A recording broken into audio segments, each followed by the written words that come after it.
This week has been jam-packed with major headlines right here in the U.S. and around the world. One America's Bobby Dupree takes us through our top stories of the week.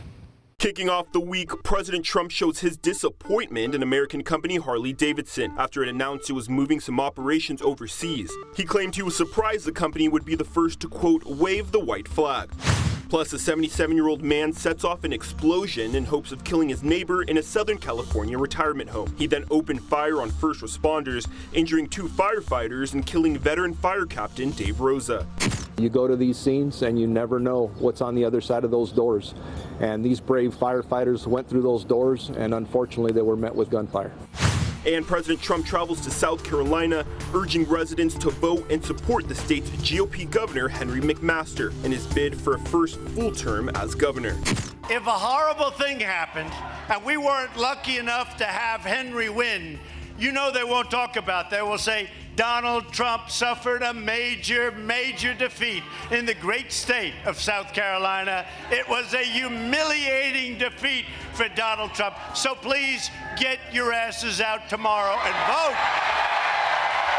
vote. Tuesday, the Supreme Court issues a landmark ruling on President Trump's travel order in what he calls a tremendous victory for the American people and the Constitution.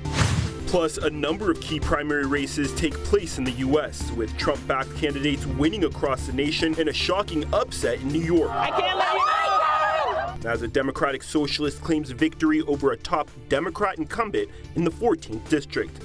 And it was a close call for a Florida officer as surveillance cameras captured a shocking moment a lightning bolt strikes just yards away, sending the official running for cover. Midweek. On this vote, the ayes are 121, the nays are 301. The House fails to pass the GOP's so-called compromise immigration bill regarding the separation of families along the southern border. Plus, Supreme Court Justice Anthony Kennedy announces his intent to retire at the end of July, giving the president the chance to make a second appointment to the High Court. And President Trump speaks to a crowd at a rally in Fargo, North Dakota in support of Kevin Cramer as he hopes to flip its Senate seat red. We need Kevin Cramer to replace liberal Democrat Heidi Heitkamp in the Senate. Gotta have it. Gotta have it. She promised to be an independent vote for the people of North Dakota. Instead, she went to Washington and immediately joined Chuck, you know who Chuck is, and Nancy. Thursday, the Farm Bill passes the Senate. It included a measure to reclassify hemp as an agricultural commodity, plowing ahead on a long-term plan to open up the crop for American farmers. Plus, First Lady Melania Trump travels to Tucson, Arizona to visit a migrant detention center, showing her support for border agents and their efforts to keep Americans safe.